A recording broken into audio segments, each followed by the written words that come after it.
Bueno, bos días. Empezamos, perdón pola tardanza, será un pleno, aparte, como saben, se celebrou no Parlamento, era o pleno da aprobación definitiva como proxecto de lei dos orzamentos e da lei de medidas e, por esa razón, se prolongou un poquinho máis do habitual.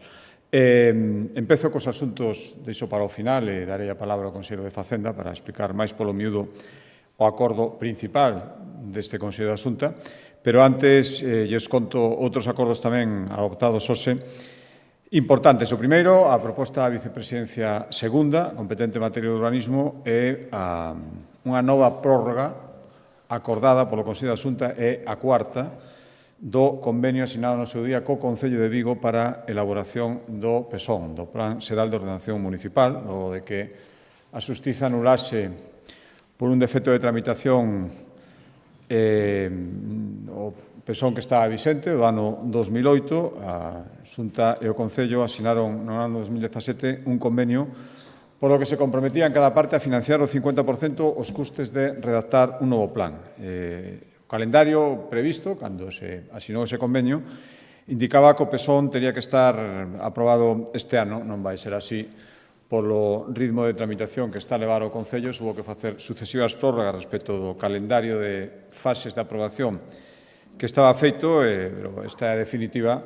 Todo indica que non vai ser posible, o Concello de Vigo non vai ser capaz de aprobarlo este ano porque o PESON todavía está pendiente de aprobación provisional e, polo tanto, todo indica que é imposible que reciba o visto bo do Pleno Municipal antes de que remate o ano. Antes, toda a Xunta tiña dúas solucións, que era pedir, estaría legitimado para elo, o decidir a non prorrogar o convenio ou tomar o acordo que tomamos hoxe. Creo que demostrou de sobra, creo non, vamos, estou absolutamente convencido de que a Xunta demostrou dende o principio, con feitos, a súa vontade, porque é o que ten que pasar, que Vigo dispoña canto antes dun plan xeral fundamental para o desenvolvemento urbanístico. Resolvemos os informes que dependían da Xunta sempre en menos de 3 meses, que é o prazo máximo, salvo que se pidan prórrogas sempre que dispusimos de toda a documentación necesaria que se nos tiña que remitir para poder emitir os informes. Recordo que en pleno mes de agosto, deste mes de agosto, fixemos a declaración ambiental, emitimos declaración ambiental favorable en só 6 días despois de recibir por fin toda a documentación que nos tiña que mandar o Concello, e hoxe novamente acordamos prorrogar un ano máis o convenio co Concello de Vigo para facilitar o novo PESON da cidade de Vigo. Xa digo, é a cuarta vez, esta prórroga afecta aos últimos pagos que están pendentes e agardamos que esta vez definitivamente o Concello de Vigo sexa capaz de aprobar un documento tan fundamental como un Plan Xeral de Ordenación Municipal. A proposta da Consellería de Mar, tomamos un acordo que tiene unha incidencia local, onde se vai desenvolver, pero que afecta a moitísima xente, afecta a seguridade das embarcacións e dos bañistas de toda a costa de Sada e de Oleiros. Recordarán que o Grupo Isidro de la Cal contaba cun viveiro de cultivo de peixes no distrito marítimo de Sada e que hai 3 anos a empresa deu en quebra e había unha serie de gallolas e plataformas onde se criaba peixe e que quedaron abandonadas. Eran 50 gallolas de ata 25 metros de diámetro e tiñan unha plataforma tamén que tiña casi 30 metros de longitude, non tiñan mantemento, non tiñan vixiancia, empezaron a deteriorarse e comenzaron a ser unha ameaza tanto para os barcos que por ali navegaban como para os bañistas. De feito, recordarán que no pasado mes de xuño soltouse unha parte destas infraestructuras que acabou varada nunha praia de Oleiros. E, por tanto, había que tomar unha decisión, todo lle correspondería en principio á administración concursal, pero ante a falta de actuación, a Xunta de Galicia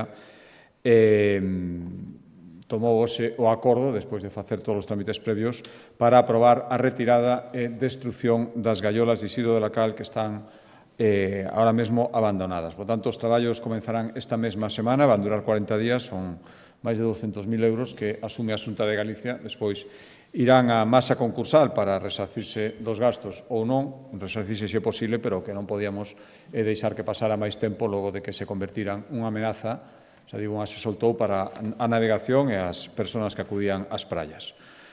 En materia de emprego, a proposta da Consellería de Emprego, hoxe aprobamos unha nova liña de axudas para seguir impulsando actividades de prevención de riscos laborais nas pymes, nas pequenas e medianas empresas de Galicia. O segundo acordo, no mes de febreiro, acordamos unha primeira liña, 1,6 millóns, incrementaba un 11% o orzamento que houbera no ano 2022 para actividades de prevención nas pequenas e medianas empresas, e hoxe completamos con 605.000 euros máis os fondos que destiñamos para que se fagan labores de prevención no eido laboral na rede de pymes galegas, co objetivo fundamental de mellorar as condicións de traballo e evitar, na medida do posible, accidentes laborais. A proposta da Consellería de Economía, hoxe aprobamos asinar un convenio co Concello das Pontes para construir un centro logístico no Concello das Pontes no Parque Empresarial de Penapurreira. Este se enmarca dentro das accións e dentro dos acordos para mitigar o impacto evidente que en toda a comarca, pero especialmente no Concello das Pontes, ten o peche da central térmica e, polo tanto, este centro logístico, que é o que permite este convenio que hoxe aprobamos, a parte que ten que aportar a Xunta de Galicia, hoxe aprobamos no Consello da Xunta de Galicia, vai se poñer unha oportunidade de crecemento para as empresas da contorna. Hai moitas que non teñen espazo para almacenar os seus stocks, por tanto, é unha demanda que existía, e tamén o sector do transporte que deixou de ter carga de traballo polo peche da central, pero tamén a través dunha central logística pode reorganizarse e seguir tendo oportunidades. Van ser 2 naves para almacenamento a granel e uso logístico, unha báscula de pesaxe de camións e despois unha amplia zona preparada para carga e descarga. En total, é 1 millón de euros o coste destas actuacións. A Xunta de Galicia vai aportar 250.000 e hoxe foi o que aprobamos, a nosa aportación a este convenio de 1 millón de euros. Tamén, dentro dos acordos propostos pola Consellería de Economía, hoxe démoslle o visto e bo a primeira vez, a primeira vez que toma este acordo, unha liña de achegas para axudar as adegas galegas a paliar o encarecemento da adquisición da uva, produto das vendimias. Foi este ano, o dixemos nos días pasados, a vendimia máis abondosa da última década, prácticamente en todas as DOs. O precio da uva está subindo e, polo tanto, se encarece a súa adquisición, e tamén suben os tipos de xuros dos préstamos que xa tiñan en vigor moitas bodegas para poder facer fronte a gastos que tuveron, especialmente nos anos de pandemia, que foron moi complicados para poder adquirir as colleitas deses anos. E, polo tanto, un sector que precisa facilidades, que en xeral está funcionando moi ben. Ahora aprobamos esta liña de axudas, 2 millóns de euros para subvencionar os xuros e gastos financieros dos préstamos que agora mesmo teñen en vigor esas adegas. Poderánse acoller todas as adegas que formen parte de algunha denominación de orixen e tamén das indicacións xeográficas protegidas nas que se produce viño. Por lo tanto, hai casi 500 adegas e máis de 13.000 viticultores potenciais beneficiarios desta liña de subvención aos xuros que os aprobou o Consello da Xunta de Galicia. Tamén a proposta da Consellería de Economía, hoxe tomamos un acordo para unha nova convocatoria de 2 liñas de axudas que levamos mantendo nos últimos anos para axudar as empresas galegas a que sigan exportando, a que sigan alcanzando, acadando esas cifras nas que cada vez se baten récords de exportación. Nos primeiros 7 meses deste ano 2023 chegouse a cifra histórica, nunca antes acadada, de 17.374 millóns de euros. Por lo tanto, compre seguir por esta senda, unha solución sempre recomendable frente a baixadas que pode haber no mercado interno e apertura de novos mercados nun mundo onde o comercio global está cada vez máis presente. Por lo tanto, hoxe aprobamos unha nova liña de axudas, 3 millóns de euros, para costear accións dirixidas á internacionalización das empresas galegas no ano 2023, as que teñan feito, as que podan facer daqui ao que remate o ano. Van dirixidas tanto á difusión no exterior, campañas publicitarias, asistencia a feiras, como todas aquelas dirixidas a aumentar as exportacións, adaptar os produtos ás demandas dos países onde se vai a vender, en definitiva, todo aquilo que incida nun aumento das exportacións. Son 2 liñas, como decía, unha para as empresas, que poden recibir por esta convocatoria de subvencións ata 95.000 euros, e outra para os clústeres, asociacións ou consellos reguladores máis dirixidas á promoción, que poden recibir ata 400.000. Xa decía que é un ano máis, convocamos estas axudas, dende o ano 2016, máis de 30 millóns de euros se adicaron a axudar as empresas galegas a exportar con magníficos resultados. Digo que este ano se acadou esa cifra de máis de 17.000 millóns de euros, nunca antes conseguida en esta cuantía. E, por último, o acordo principal deste Consello é a aprobación como paso previo á súa remisión ao Parlamento de Galicia do proxecto de Lei de Orzamentos da Comunidade Autónoma de Galicia para o ano 2024 e o proxecto de Lei de Medidas Fiscais e Administrativas que van a acompañar, como é habitual, os orzamentos que acabamos de aprobar. Vou facer unha breve introdución, xa digo que o vai explicar máis polo miúdo o Conselleiro de Facenda, que foi o departamento, como todos os anos, encargado da súa elaboración, pero simplemente, por non estenderme máis en cousas xa sabidas e repetidas, imos elaborar estes orzamentos, uns orzamentos ben medidos, ben pensados, realistas, faltándolle, vou insistir en eses datos fundamentais, que teríamos que ter obtido unha situación de normalidade do Goberno central respecto a aportacións, respecto a cifras, respecto a límites de déficit. Nada diso timos, e, por lo tanto, como saben, aprobamos o teito de gasto como paso previo á aprobación dos orzamentos que acabamos de adoptar no Consello da Xunta de Galicia. Aprobamos en tempo e forma, unha vez máis. Con eles seguimos a nosa folla de ruta, esa folla de estabilidade onde queremos seguir facendo cousas, e para iso é necesario ter un orzamento. Contas prudentes, contas realistas, avaladas como factibles pola propia AIREF, acaba de facelo, e somos unha das primeiras comunidades autónomas en aprobar os orzamentos para o ano 2024, os máis elevados da nosa historia, como saben, 13.257 millóns de euros, máis dun 5% superiores aos que aínda estamos executando no ano 2023. As prioridades pois están claras, as contas responden a esas prioridades. Crecemento estable, creación de emprego, reforzo dos servizos públicos, apoio a familias e empresas e impulso decidido de proxectos transformadores. O crecemento, saben que tiñamos a estimación de suba do PIB para este ano modificada a alza hai poucos días 1,8% e para o 2024, en principio, 1,9%. Previsións realistas que agardemos, como pudo ser este ano, que se sean despois modificadas ao alza. Tamén prevemos menos paro, prevemos pechar este ano xa con a taxa media de desemprego por debaixo do 10%, por primeira vez, por certo, en 15 anos, e a previsión é rebaixar a taxa de paro no ano 2024 ata o 9,4%. Máis gasto social, 9.774 millóns de euros para reforzar os servicios que teñen que estar blindados, sanidade, educación, servicios sociais e todas as políticas de promoción do emprego. 405 millóns de euros máis que este ano, 1.234 máis que hai 3 anos, que este ano, exercicio vixente, en 1.234 millóns de euros máis dedicadas a estas políticas que hai 3 anos. Por poñer un exemplo, máis de 5.000 millóns de euros destinados á sanidade pública por primeira vez na historia dos orzamentos da Xunta de Galicia. Menos impostos tamén, xa son coñecidas as rebaixas de impostos que estarán en vigor o ano que ven, ademais de sustentar todas as acordadas outros anos que se manteñen. Saben que rebaixamos un punto tipo xeral para a compra de vendas usadas, do 9 ao 8%. Rebaixamos tamén o imposto de transmisións patrimoniais para a compra de vehículos usados, do 8 ao 3%, a rebaixa máis grande en todo o territorio nacional, e eliminamos totalmente este imposto cero para transmisións de vehículos cualificados como de baixas emisións.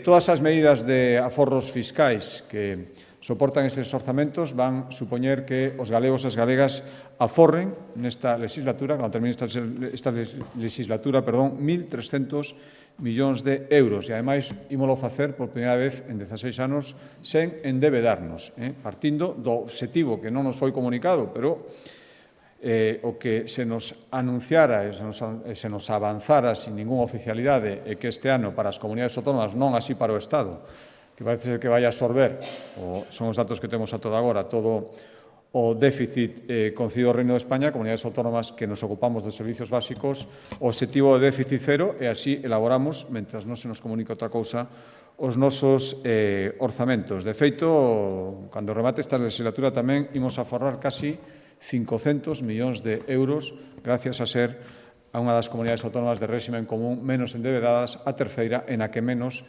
medrou a débeda nos últimos 14 anos. Por lo tanto, ahora dou a palabra só ao Consello de Facenda, pero como resumo, decir que aprobamos, e digo unha vez máis, e isto non é o habitual noutras administracións, en tempo e forma os orzamentos do ano 2024, levamos a moitos anos seguidos facendo, previsións prudentes, realistas e avaladas, insisto, un aval creo que moi importante, pola Autoridade Fiscal, pola AIREF, para poder investir en estabilidade, para poder investir nas persoas e para poder investir, en definitiva, no futuro de Galicia.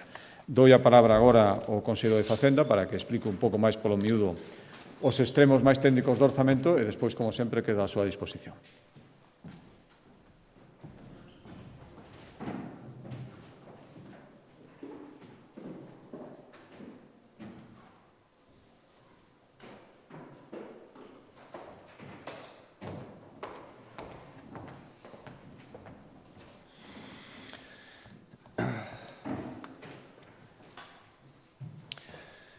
Grazas, presidente. Bo día a todos. Pois, como acaba de indicar o presidente, aprobamos hoxe o proxecto de lei de orzamentos para o vindeiro exercicio para o ano 24 e o proxecto de lei de medidas fiscais e administrativas que o acompaña.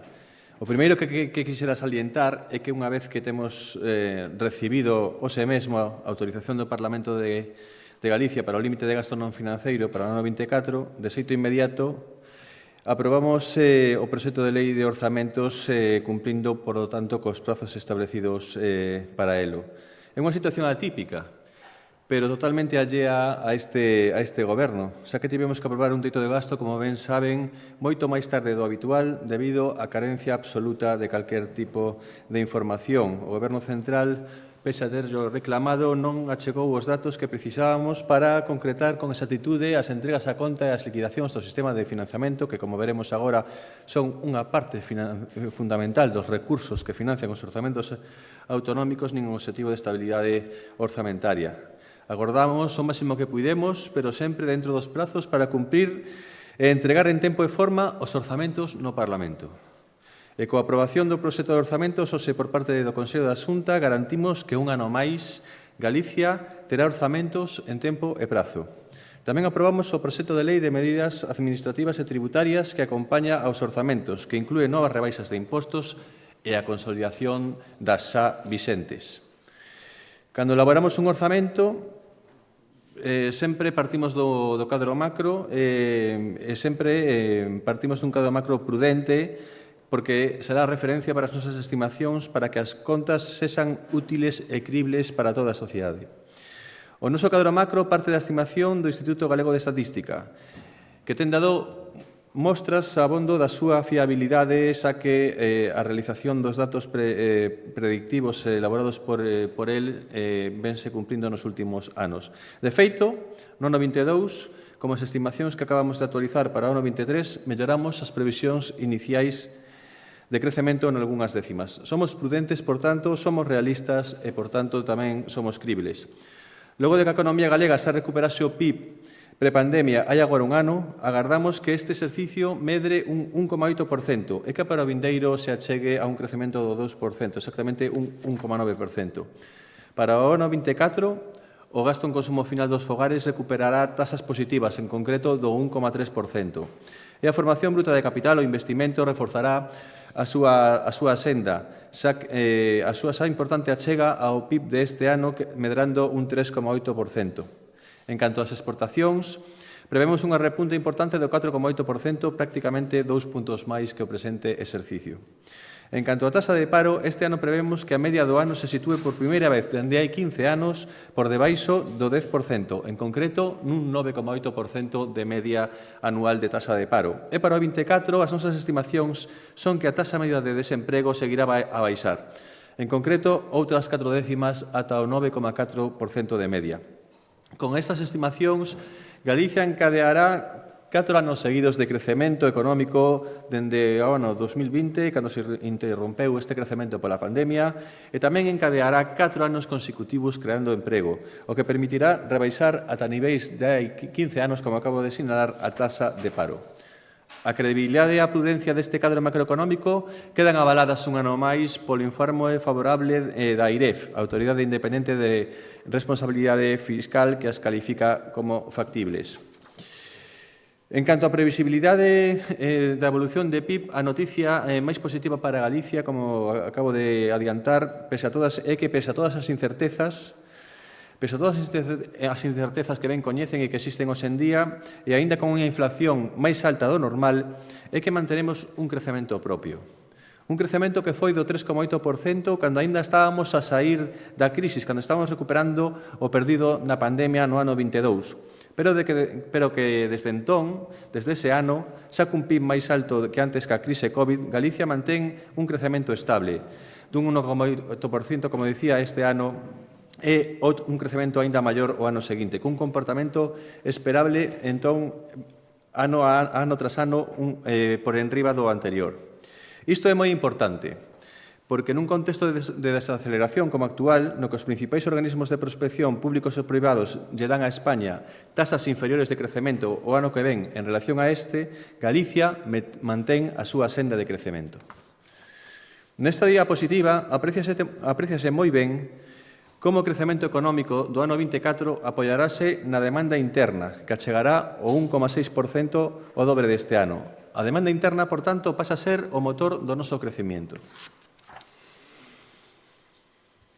E se collemos un período máis amplo, vemos como a tendencia é moito mellor en Galicia que na media de Europa. En termos de PIB per cápita, a riqueza por habitante, o crecemento de Galicia dende o ano 2008 é máis de 5 puntos superior á media de España. En concreto, o avance de Galicia é dun 21,8% e no conxunto de España dun 16,7%.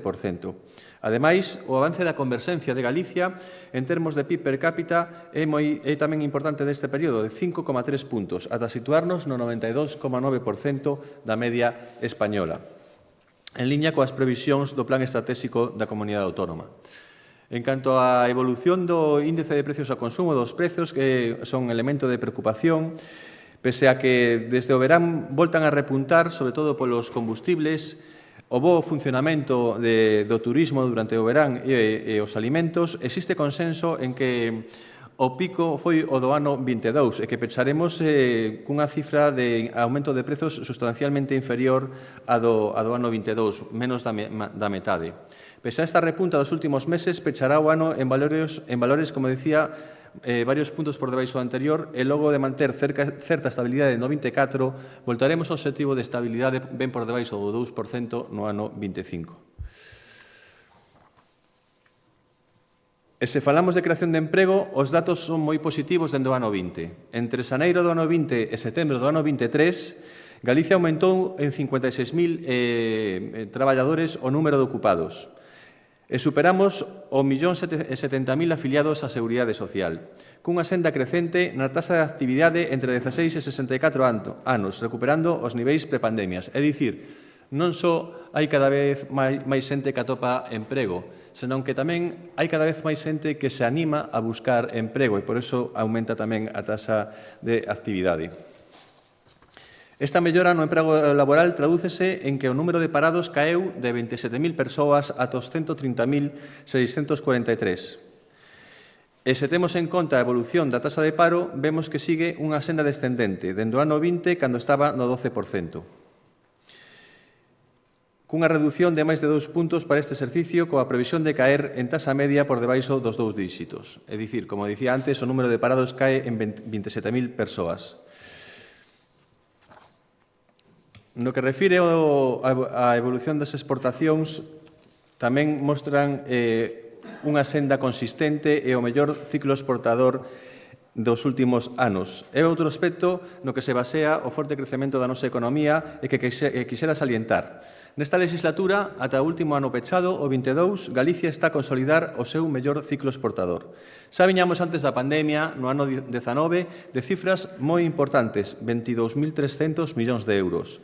Pero é que a evolución posterior xa superou. En o ano 21 acadou os 29.900 millóns de euros. E tamén no 22. Hoxe en día, as vendas ao exterior representan máis do 40% do PIB.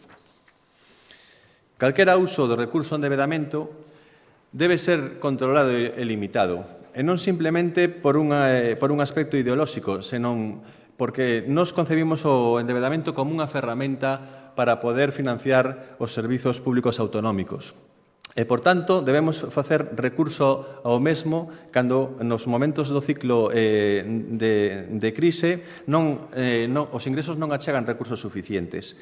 Pero para manter esa capacidade de endeudamento, nos momentos nos que non existe esa crise, debemos realizar ou crear espacios fiscais para poder dispor dese endeudamento cando sexa preciso.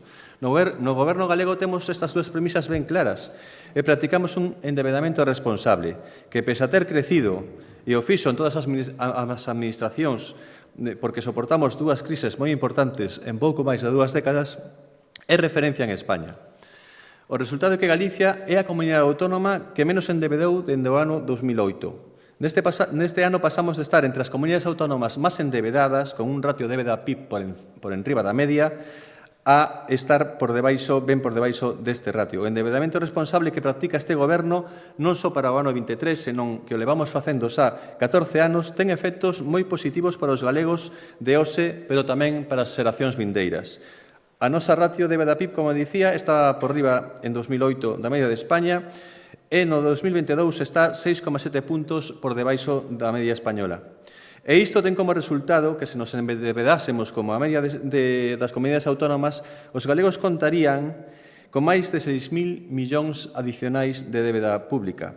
A nosa prudencia tradúcese en menos xuros a pagar nun momento de alza dos mesmos, como logo veremos e como acaba de lembrarles o presidente.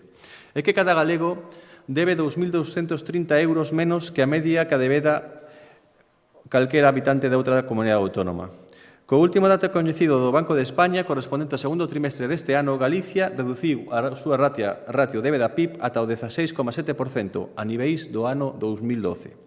E esta ratio seguirá a mellorar, porque no ano 24, por primeira vez en 16 anos, non incrementaremos o endebedamento, que pasará de 181 millóns de euros neste ano, no orzamento vixente, a cero no vindeiro exercicio. No que refire aos ingresos, que sí que financian estes orzamentos, para o ano 23 hai unha importante suba dos ingresos non financeiros, en concreto dun 6,6%, que suman 13.325 millóns de euros, a cifra máis alta de sempre. En grande medida, este aumento ven propiciado pola recadación tributaria previsible, sobre todo polos grandes impostos, en particular o IRPF, pola consistencia, pola boa marcha do mercado de traballo na nosa comunidade autónoma e polo imposto sobre o valor engadido. E como temos a salientar, no capítulo 3 tamén podemos apreciar o impacto da conselación das tasas e prezos para o vindeiro ano, como medida de alivio para as familias e empresas nesta conxuntura de altos prezos. Contamos, por tanto, cun modelo fiscal propio e previsible cos nosos beneficios tributarios que priorizan cada ano as rendas medias e baixas e cuns colectivos aos que pretendemos facilitarlle a vida, como logo veremos. Como principais novidades, ademais de consolidar todas as rebaixas en vigor, na declaración do IRPF do ano 24, por primeira vez, as familias con 2 fillos xa poderán deducir 250 euros como deducción que ata agora estaba reservada para as familias numerosas e que agora se duplica hasta os 500 euros para as familias de 3 fillos e seguintes. Ademais, cada fillo a maiores terá unha deducción incremental noutros 250 euros. No imposto de transmisións patrimoniais tomamos 2 decisións de rebaixa xa anunciadas tamén. Rebaixamos un punto tipo xeral para a compra de vivendas usadas do 9% a 8%, que se suma a outro punto que xa baixamos no ano 22. Co cal unha persoa que merque unha vivenda usada aforrarase en torno a 1.000 euros por cada 100.000 euros que invista na súa compra. E todo isto mantendo tipos reducidos que chegan mesmo a non ter que pagar nada para os colectivos prioritarios que se fixan no imposto de transmisións patrimoniais, en particular os que fixen a súa residencia nas zonas pouco poboadas, como ben saben. Por outra banda, tamén rebaixamos en máis da metade o imposto de transmisións patrimoniais para a compra de vehículos usados do 8% ao 3%. Eliminamos este imposto para as compras de vehículos cualificados de baixas emisións e os vehículos de mobilidade persoal.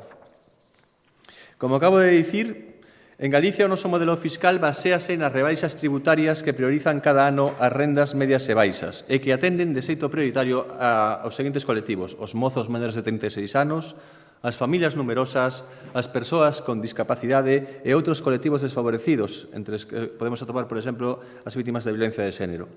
No IRPF levamos aprobadas 4 rebaixas do tramo autonómico dende o ano 14. Galicia é a terceira comunidade autónoma cun mellor tratamento fiscal para as rendas con ata 20.200 euros. O ano pasado, como saben, tamén deflactamos os 3 primeiros tramos do IRPF e minoramos o máis baixo, con efectos retroactivos a 1 de xaneiro do ano 22. Aumentamos tamén os mínimos persoal e familiar. Unhas medidas que permitiron, xunto coa rebaixa xeral da tarifa que tamén entrou en vigor o ano pasado, aforrar os contribuintes galegos 128 millóns de euros son neste imposto. Con isto, de media, un contribuinte galego pagou no IRPF correspondente ao ano 22 476 euros menos que se o fixera coa normativa vixente no ano 2009. Ademais, como xa expliquei, para a declaración de renda do IRPF do ano que ven equipararanse fiscalmente as familias de 2 fillos coas numerosas, as que se duplica a deducción, e aumentarase proporcionalmente por cada fillo adicional sobre eses 2 fillos. Consolidamos, por tanto, as rebaixas en vigor e tomamos novas medidas tributarias. Seguimos lembrando algunhas das rebaixas tributarias que están consolidadas e que ten impacto neste cadro de ingresos que presentamos hoxe, como non. Galicia é a comunidade autónoma con maior tratamento fiscal no imposto de sucesións. O 99,9% das herdanzas de un familiar directo non tributan. Máis de 794.000 galegos se han beneficiado desta medida dende o ano 2016, aos que temos que engadir máis de 13.200 beneficiarios do maior tratamento fiscal en herdanzas entre irmáns. No imposto de transmisións patrimoniais xa comentei a rebaixa dun punto no tipo xeral hai 2 anos, que agora baixamos noutro punto adicional, e con tipos reducidos para os colectivos prioritarios desde o 7%, o 5% ou o 3% ata a supresión en zonas pouco poboadas para estes colectivos prioritarios que describín antes. Máis de 158.000 galegos se beneficiaron destas medidas dende o ano 2019. Seguindo coas rebaixas en vigor que consolidamos, Galicia foi pioneira en España en implantar o programa Impostos Cero no Rural, no que atinse aos impostos competencia da Comunidade Autónoma. Favorecemos que os galegos poidan vivir no rural e do rural, beneficiando a máis de 163.000 galegos dende o ano 2016, e cun financiamento público de servizos tan importantes como as garderías e as universidades, eliminando os prezos públicos ou ben conselando estas tasas. En garderías, Galicia foi o curso pasado a primeira comunidade autónoma en ofertar escolas infantís gratis de 0 a 3 anos, medida que consolidamos cun aforo medio anual para as familias superior aos 2.000 euros. E nas universidades seguimos a conselar un ano máis as tasas, que supoñen un aforro medio por curso de grau de máis de 1.500 euros para cada familia con universitarios. Nos ingresos, como é habitual, a partida máis importante é a dos ingresos procedentes do sistema de financiamento. Esta partida, con carácter xeral, supoñía máis do 80% do total dos recursos, pero nos seus últimos exercicios acadou porcentaxes menores entre o 70% e o 75%, motivado pola importante achega de recursos extraordinarios para combater os diferentes shocks derivados da pandemia do COVID. No ano 24, o seu peso sube ata o 76,6%. Como xa explicamos a hora de aprobar o teito de gasto non financeiro, as estimacións son dos propios servicios da Consellería de Facenda pola falta de comunicación previa, como dicía antes, ou provisional do Ministerio de Facenda. Prevemos que para o vindeiro ano 24 os recursos procedentes do sistema de financiamento autonómico aumenten un 8,6% ata os 10.206 millóns de euros. Esta evolución deriva dun triple efecto. En primeiro lugar, da evolución das entregas a conta. En segundo lugar, da liquidación positiva do ano 22, unha liquidación extraordinariamente alta, porque as previsións que estaban nos orzamentos xerais do Estado quedaronse moi cativas respecto á recadación efectiva daquel ano, e o pago das contías adiadas das liquidacións negativas dos exercicios 2008 e 2009. Así, perante as incertezas existentes pola falta de comunicación das entregas a conta por parte do Goberno do Estado, facemos unha previsión prudente do aumento das entregas a conta, que aumentan un 3,8%. En canto á liquidación do ano 22, a estimación provisional é dunha liquidación positiva de 1.167 millóns de euros.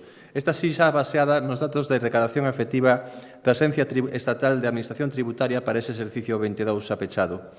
Motivado polo bon comportamento da recaudación tributaria, como decía, moi por riba do estimado inicialmente. E logo se deducen, como sempre, os 85 millóns correspondentes ao pago adiado das liquidacións negativas dos anos 2008 e 2009, que aínda estamos a pagar dende que se devengou o dereito a aquelas liquidacións. Tal e como comentei ao comezo da miña intervención, temos a autorización do Parlamento de Galicia, do teito de gasto, dende hai escasa hora e media, e esgotaremos, por suposto, este teito de gasto autorizado porque xa está afeito a esta previsión orzamentaria polo curto lapso de tempo de presentación entre estas dúas previsións. Para o ano 24 contaremos con orzamento máis alto da historia de Galicia con 13.257 millóns de euros, un 5% máis, e cun valor cualitativo moi importante. Serán as primeiras contas nos últimos 16 anos elaboradas en recorrer ao endebedamento. Nesta diapositiva podemos ollar a evolución dos recursos da Comunidade Autónoma e vese con claridade como estes fundamentanse nos sucesivos orzamentos nos recursos ordinarios cos que contan as contas públicas autonómicas ano tras ano e van desaparecendo pola contra eses recursos extraordinarios habilitados para luchar contra COVID, que son os que aparecen en color verde, e tamén o recurso a endebedamento. E isto é importante porque non sempre foi así. Non sempre os orzamentos que se presentaron foron sucesivamente os máis altos dos anos anteriores. Os que levamos un tempo no goberno sabemos que houbo exercicios nos que os orzamentos, por falta de recursos e por crise e por límites de endebedamento, non medraban máis que no ano anterior. No ano 10, no ano 11, no ano 12, no ano 13, no ano 14, os orzamentos non foron os máis altos da historia cando se presentaban. Neste ano sí que é así e, ademais, sen recorrer a débeda. O máis relevante do orzamento para o ano 24 é que medra un 5% e sen ter que recurrir a este endebedamento. O aumento do orzamento para o ano 24 está, por tanto, fundamentado, como dicía antes, sobre todo nos recursos ordinarios cos que conta a Comunidade Autónoma, e este tamén é en gran medida a súa fortaleza. Por capítulos de gastos, se vemos ahora que financiamos con estes recursos os máis altos da historia, como decía antes, e que medran un 5% respecto ao ano pasado. Temos os capítulos de gasto corrente, o capítulo 1, que medra non só polas subas acordadas para a masa salarial polo Goberno de España para todos os empregados públicos, senón tamén porque facemos un esforzo en adicionar novos recursos humáns, en especial no eido da sanidade pública. O capítulo 2 aumenta un 4,7% fundamentalmente polo reforzo das partidas sanitarias, polo reforzo das partidas sociais e tamén polo reforzo dos gastos e servicios para facer fronte ás alzas de prezos. Efectivamente, nós non somos unha excepción e tamén sufrimos esta alza de precios e nos custa máis os servicios que consumimos para prestar os servicios públicos autonómicos. E o capítulo 3, como poden supoñer, medra de xeito lóxico logo do cambio do ciclo dos tipos de xuro. En máximos de 15 anos, pero en valores absolutos é o que menos medra.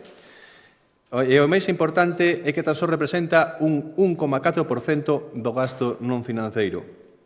Ademais, quixera salientar, como xa se indicou, que son nesta legislatura aforraremos no pago de xuros na contorna de 500 millóns de euros en relación ao que se abonarían se estiveramos endebedados como a media das comunidades autónomas.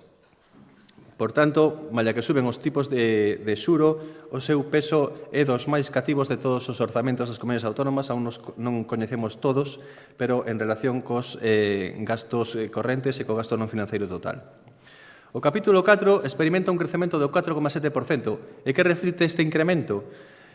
Pois é un incremento que está na liña de orzamento e que dá soporte ás medidas de apoio ás familias e ás empresas principalmente. En total, máis de 10.200 millóns de euros neste orzamento para investir nas persoas. E voltamos a reforzar os gastos de capital, que voltan a subir, neste caso, nun 2,4% ata os 2.838 millóns de euros. E tamén, de novo, gostaríame poñer en valor este reforzo, porque vimos de sendos orzamentos extraordinarios con achegas de proxectos de financiamento de investimentos extraordinarias habilitadas pola Unión Europea.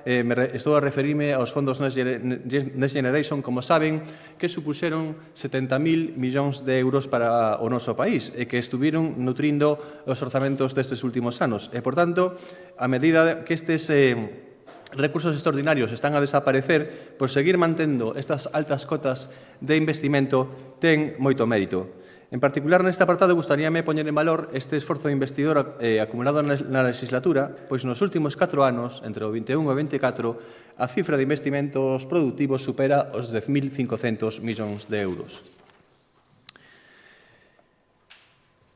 E xa para rematar, gustaríame, de xeito moi breve, explicar como pensamos orientar os recursos orzamentarios para 2024.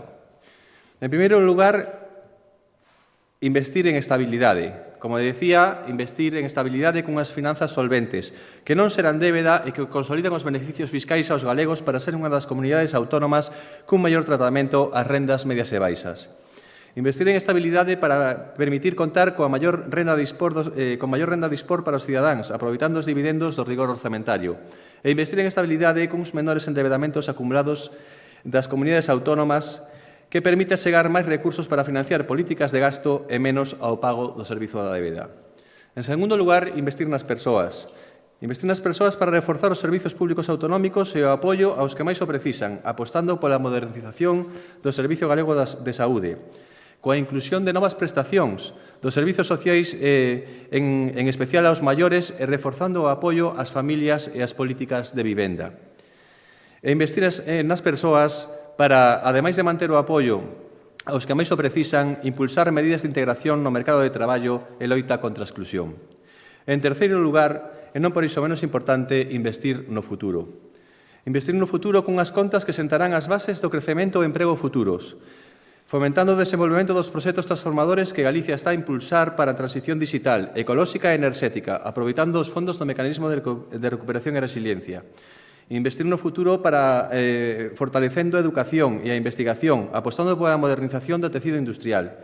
E investir no futuro apostando pola mellora desta educación dende a gardería ata a universidade e polo apoio á modernización tamén do sector primario como fonte de cohesión territorial da nosa comunidade autónoma.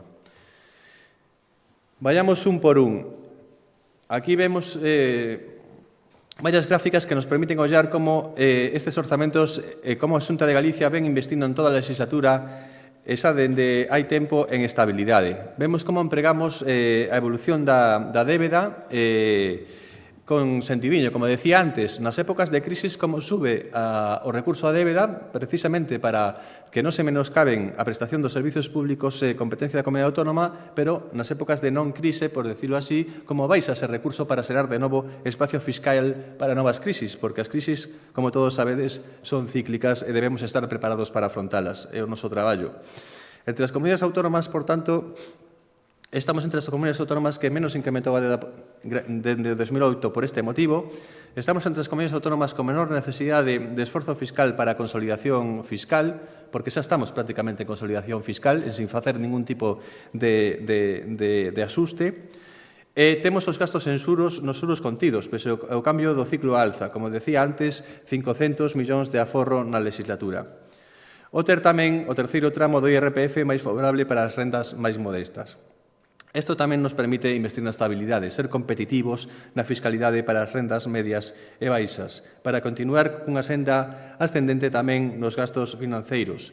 Investimos en estabilidade e esta inversión en estabilidade nos permite manter esa senda crecente en gasto sanitario, manter esa senda crecente continuada en gasto social e manter esa senda crecente sen atrancos en gasto en I+D+I, que debe ser a auténtica panca do crecemento baseado no coñecemento que tenta a nosa comunidade autónoma. Tamén a estabilidade, os froitos de estabilidade se benefician o resto das administracións galegas. Por exemplo, as administracións locais. Esta estabilidade permítenos para o ano 24, un ano máis, facer un gran esforzo orzamentario co financiamento dos concellos. En total, o financiamento para os concellos chegará aos 602,2 millóns de euros. Isto supón un importante crecemento do 6,7% superior ao que medra o gasto non financeiro en relación a este ano 23, cun total de 38 millóns de euros máis, e case 200 millóns de euros máis en relación a hai 3 anos. Como dicía, o resto das administracións tamén se benefician desta estabilidade do goberno autonómico. En gasto social non é menos importante este beneficio da estabilidade, porque nos permite financiar unha das nosas prioridades. Co objetivo de investir nas persoas para o vindeiro exercicio, a primeira decisión de gasto que tomamos como Goberno galego é reforzar o gasto social. A sanidade e a educación e as políticas sociais e de emprego, como ben sabedes. O levamos facendo exercicio tras exercicio e o resultado é que achegamos 9.774 millóns de euros, 1.234 millóns de euros máis que hai 3 anos a gasto social. Un ano máis adicaremos a sanidade pública a máis recursos que nunca, 5.165 millóns de euros, 198 millóns de euros máis. Adicaremos ao ensino público máis recursos que nunca, 2.858 millóns de euros, 63 millóns de euros máis. Adicaremos a políticas sociais máis recursos que nunca, 1.303 millóns de euros máis. 139 millóns de euros máis. E adicaremos a emprego máis recursos que nunca, 448 millóns de euros, 5 millóns de euros máis. Como investimos nas persoas? Pois podemos poñer varios exemplos. Alonsándonos un pouco das grandes magnitudes que todos coñecemos, estas magnitudes que acabo de dicir de gasto social, quisemos reflectir algúns dos programas de gasto que aparecen nos orzamentos para ver un pouco cal é a sensibilidade das diferentes consellerías para investir nas persoas. E, por exemplo, temos o programa de atención ao alumnado con necesidades específicas de apoio, ao que se dedican 25 millóns de euros, redimensionando a oferta de formación profesional a que se dedican casi 8 millóns de euros, a inclusión sociolaboral de colectivos vulnerables a que se dedican 14,5 millóns de euros, dotando de infraestructuras e equipamentos a atención primaria con máis de 61 millóns de euros, ou os de atención hospitalaria cun fondo de investimentos hospitalarios de 255 millóns de euros. Pero non son estas todas os investimentos que empregamos para investir nas persoas. Me gustaría sinalar tamén o Centro de Protonterapia, ao que dedicaremos, que será un centro de referencia a construir en Santiago, ao que se dedicarán neste ano casi 15 millóns de euros. O programa de vacinación, co que teremos a infancia mellor cuberta de calendario de vacinación do país, ao que dedicaremos 39,7 millóns de euros, a construción de vivendas en alugueiro social, a que se dedicarán 27,5 millóns de euros, o acompañamento no acceso a vivenda para persoas sin fogar, ao que se dedican 2,5 millóns de euros nos orzamentos, o bono deportivo de 120 euros para os rapaces federados de 6 a 16 anos, o que se dedicarán máis de 16 millóns de euros, a teleasistencia para os maiores e as vivendas conectadas, de especial importancia para un rural cunha poboación tan avellentada e espallada como o galego, ao que se dedicarán 9,6 millóns de euros, o bono cuidado universal para persoas con dependencia atendidas no seu domicilio de 5.000 euros ao ano, ou o complemento de 1.200 euros para as persoas que reciben unha axuda para residencias privadas. Estas son algunha das mostras de como investimos nas persoas nos orzamentos da comunidade autónoma que nas vindeiras semanas pasarán a tallerse polas diferentes consellerías. Como investimos no futuro? Pois investimos no futuro fortalecendo o crecemento económico. Fortalecendo o crecemento económico a través dos programas Galicia Empresa Digital, ao que dedicamos 6 millóns de euros, Galicia Exporta Empresa, ao que se dedican 5 millóns de euros, emprendemento e competitividade, ao que se dedican 14 millóns de euros, o programa de descarbonización das PEMES e incentivos ás enerxías renovables, ao que se dedican 9 millóns de euros, o Centro de Formación Avanzada e Transición Digital e Verde na cidade de Astic, ao que se dedicarán 5 millóns de euros, a Xunta de Galicia é o principal investidor da cidade de Astic. A investir no futuro e tamén modernizar o sector primario e avanzar na digitalización e na automatización, co Centro de Ciberseguridade de Galicia e Xestión Intelixente, ao que se dedicarán 14 millóns de euros a construir na cidade en San Cibrao, preto de Ourense, o Polo de Tecnoloxías Cuánticas, 8 millóns de euros, co que Galicia tenta en posicionarse como un referente nestas tecnoloxías do futuro no eido das TICs, en promoción da terreira galega 12 millóns de euros, xa falando do sector primario, ou en investimentos en tecnoloxías forestais, ao que se dedicarán tamén 11 millóns de euros. E tamén, falando de futuro, temos que falar do financiamento das universidades, que tamén se benefician do noso investimento estable e do noso investimento de futuro. Dentro da estabilidade que lles pudimos dar ás universidades co Plan Plurianual 22-26, que no ano 24 recollerá a súa terceira anualidade deste plan, que superará por primeira vez os 500 millóns de euros. En concreto, adicaránse as universidades, as entidades do sistema universitario público de Galicia, 508 millóns de euros, que sumados ás achegas para infraestructuras universitarias, acadarán os 518 millóns de euros. Esta importante contía permitirá que as universidades galegas conten para o vindeiro ano con 35 millóns de euros máis en relación co plan anterior, cunha suba do 5,2%. E dende o plan anterior, que finalizou no ano 21, o aumento de recursos ás universidades públicas é de 64 millóns de euros, un incremento sostido no tempo. Para darnos unha idea deste investimento, os galegos adicamos cada día máis de 1,5 millón de euros a financiar as nosas universidades públicas. En resumo, o Consello da Xunta acaba de aprobar o proxecto de lei de orzamentos para o ano 24, o que nos permitirá entregarlo ao Parlamento en tempo e forma, como dicía. Unhas contas con máis recursos que nunca, 13.257 millóns de euros, que invisten nas persoas co reforzo dos servizos públicos e co apoio aos que máis o precisan, que invisten no futuro con investimentos productivos en transición verde digital, para sentar as bases do crecemento e do emprego do futuro, que invisten en estabilidade e que pensa no hoxe e no mañá, con unhas finanzas solventes e con unha consolidación dos beneficios fiscais para os galegos e as galegas. Moitas grazas.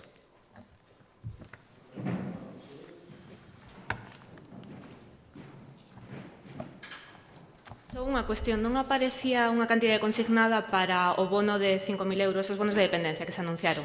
Cal é o motivo e, en calquera caso, cal é a cantidade que se reserva para isto? Grazas.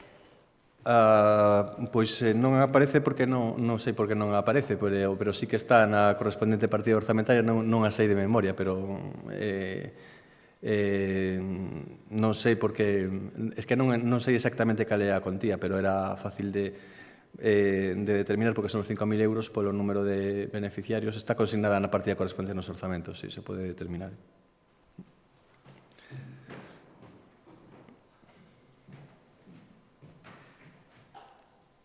Si o plan que enviou o Goberno a Bruxelas sobre o seu proxecto presupuestario decía que as comunidades podían endebedarse ata o 0,1%.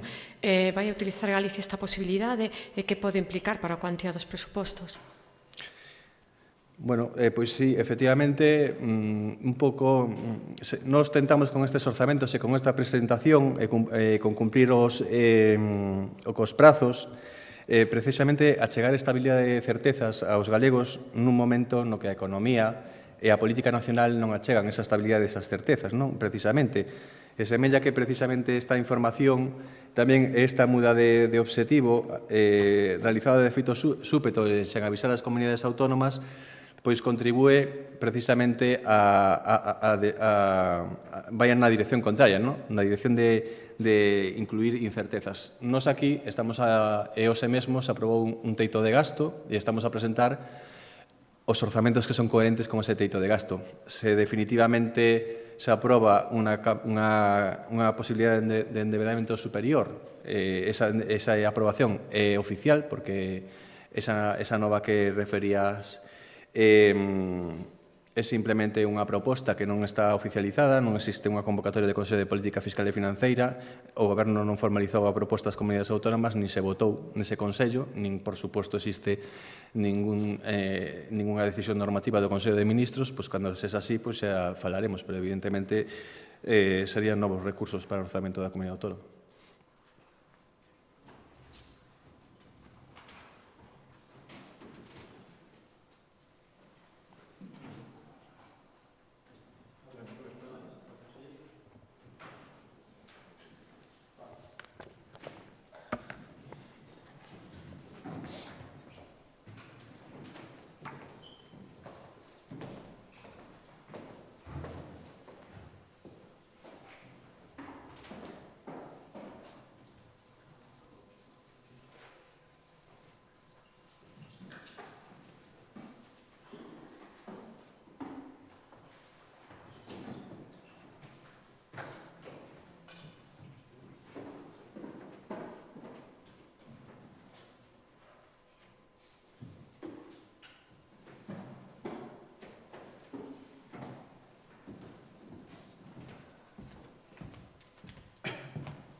A miña pregunta non é sobre os orzamentos, é sobre o recurso do Goberno Central á Lei Galega do Litoral. Non sei se o Goberno galego recibiu algún tipo de notificación do Tribunal, se tivo acceso ao informe do Consello de Estado que fundamentaba ese recurso ou se tivo algún contacto con membros da Administración Central do Goberno en funcións. En que fase estamos? Estamos como principio. Hicimos a interposición do recurso por esa chamada da Ministra de Política Territorial, o extracto despois do Consello de Goberno, do Consello de Ministros, e nada máis. Levamos, como saben, desde esa mesma tarde, onde fixo unha semana, pedindo ese informe no que nos explicaron que se baseaba o recurso que se presentou. Non temos ninguna notificación de recurso e, que é peor, non temos o informe. Estamos todo o día vendo como se pon en cuestión a lei que aprobou o Parlamento de Galicia baseándose no que dio un informe que non coñecemos os que elaboramos ese proxecto de lei e tampouco, por suposto, coñece o Parlamento que aprobou a lei. Non sei se ese descoñecemento que temos nós claramente intencionado se pode decir de todo o mundo, porque xa son varios representantes socialistas os que se están referindo a aspectos concretos de ese informe. Sería gravísimo que estivera en poder de representantes socialistas, diputados socialistas, que falan de partes dese informe, falan de contidos dese informe, cando nin a Xunta de Galicia nin o Parlamento o ten. De logo, non o temos e vemos como todos os días pasan sin que podamos mínimamente, por menos, defendernos e argumentar. É insólito, pero isto é o que hai.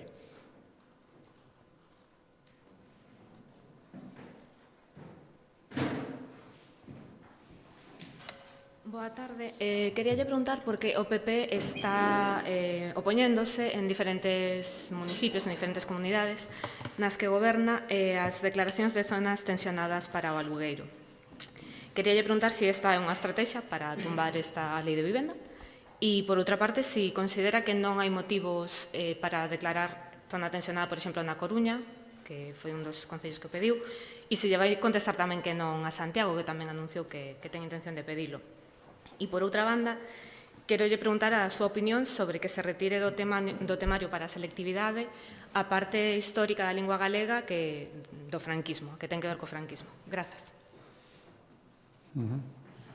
Podemos ver, a primeira pregunta, non xa dixemos, eso non é ningún segredo, estamos en contra da lei de vivenda que contiña esa ferramenta de zonas tensionadas, porque que non soluciona absolutamente nada, pero que non xa non é que o diga a Xunta de Galicia e outras administracións, o que están dicindo os profesionais do sector inmobiliario, están dicindo moitas asociacións que incluso é contraproducente, e outras ferramentas, outros mecanismos que non están contidos, ou menos non están ben recollidos nunha lei coa que non estamos de acordo. Fora diso, incluso o que está en discusión é en quen ten a competencia para declarar esas zonas como tensionadas, que na lei non queda nada claro. E, en todo caso, se é que fóramos nós e se nos fixeron a petición, o que ten que vir é ben fundamentada, moi ben fundamentada. É unha declaración de moitísima trascendencia para a vida das persoas, que ao final o que intentan é acceder, exercer o seu dereito á vivenda. Por lo tanto, unha simple petición por unha decisión política dun goberno municipal creo que non é procedente. Por tanto, primeiro, non é solución de nada. Segundo, se nos pide, vostede falaba de Santiago, que simplemente fixo un anuncio, non chegou absolutamente nada, pero, desde logo, se chega e temos que ser nós, que iso está en discusión, teria que vir mínimamente argumentada. Non pode ser, como eu interpreto, unha maneira de aquí hai un problema que se encargue outros de solucionalo. De outra pregunta, sinceramente, a Xunta de Galicia non ten ninguna competencia, ninguna intervención nos contidos da selectividade, por lo tanto, aí pouco podo decir. Hai unhas comisións que se encargan de facer eses contidos e despois incluílos nos exámenes da selectividade ou da BAU, por lo tanto, aí pouco que decir. Presidente, quería preguntarlle pola súa presenza mañá no Senado, por onde irá un pouco a súa intervención, e tamén o fío, que opina que lle parece que vai acudir o señor Aragonés, non así os representantes socialistas. Grazas. Mira, eu creo que a decisión do presidente da Generalitat é unha decisión inteligente, independencia do que vaya a decir mañán, que non o sei. Faime gracia o BNG decía no Parlamento, se opoñían e lles parecía moi mal que lo acudir alí, supoño que tamén lles parecerá moi mal que acuda o seu socio, por certo, Esquerra Republicana, ou ao mellor lles parece ben que vaya o presidente de Cataluña, pero que o presidente de Galicia non pode estar alí e non pode falar en nome de Galicia. Non o sei, a verdade, porque Dunha incoherencia tan grande sostén durante moito tempo que o Senado, o BNG ten un senador, ten que ser a Cámara de Representación Territorial e cando se produce un debate onde todo eso se pode plasmar, resulta que non hai que ir e a presencia ali ten que estar vetada. Mire, eu vou ir mañán primeiro a falar en nome de Galicia e a decir que a defender a igualdade non vou en contra, por suposto, de ningunha comunidade autónoma, ni moito menos de Cataluña. O que quería decir que as bilateralidades producen desigualdades e, polo tanto, Galicia simplemente aspira a que non se rompa a igualdade fundamental, que é o que lle dá sentido ao noso Estado autonómico e, se me permiten, a nosa democracia. E sempre que se rompa a desigualdade, un salen perdendo para que outros salgan ganando. E me temo moito, aí sí que me dirixirei mañán claramente o presidente do Goberno, a Pedro Sánchez, o presidente en funcións, que con tal de conseguir a súa investidura, estou seguro que está disposto a romper esa igualdade e que Galicia perda para que ganen outros. Por lo tanto, irei a decir que, dentro logo, eso Galicia non o pode permitir.